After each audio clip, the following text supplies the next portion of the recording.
Today's patio chat is being brought to you locally by Westridge Furniture in Delphus. See it all at your finer outdoor furniture store.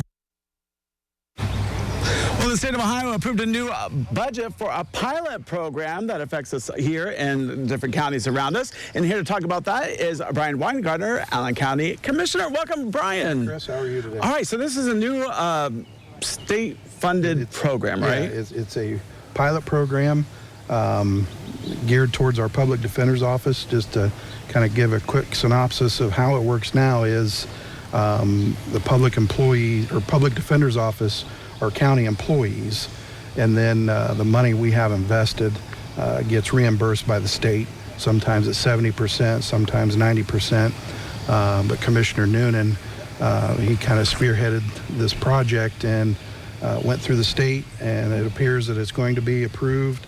Preliminary, it's been approved.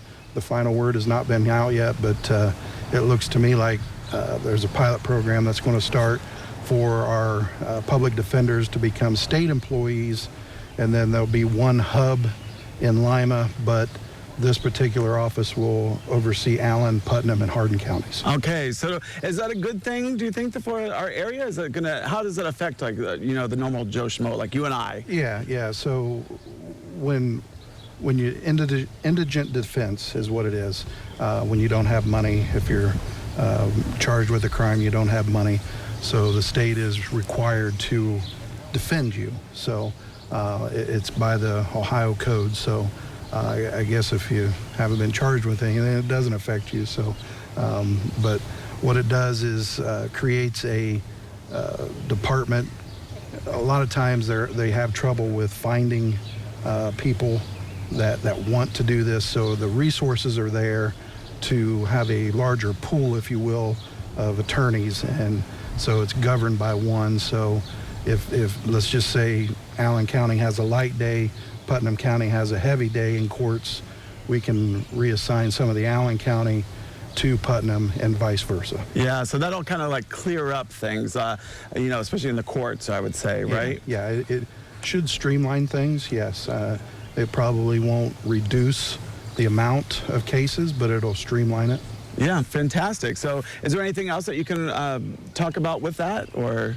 As I said, it's a pilot program, so we're still working out the beginning the kinks deals, if you will. We're working with the state to find a local office for them. So okay, fantastic. That's one of the other big things we're working on. Okay, fantastic. How's the building coming along downtown? Doing well. If you haven't been down by there, I encourage you to go by the new building and see the progress that's being made. You'll notice that the stairwells are in, and as of tomorrow, probably the elevator shafts will be completed, and within the next week or so, you'll start seeing steel I-beams being placed in. That's fantastic. So yeah, progress there as well. Yeah. Is there a projected end date on this project, or? Yeah, we're still, initially it was summertime of 2026, and we're still on that. Just like any project, it might be delayed a few weeks or so. Or maybe it could be done early. Yeah, you never know. It could be done early. I mean, yeah. We have weather like this, they get a lot done. Exactly. Well, it's nice to see the new building downtown, and it's good to revitalization as always. It's always good to see. I agree. So they'll be moving in slowly, different departments. I would think, right? Right. Yeah. Eventually, when that building is done, then we'll start the move-in process.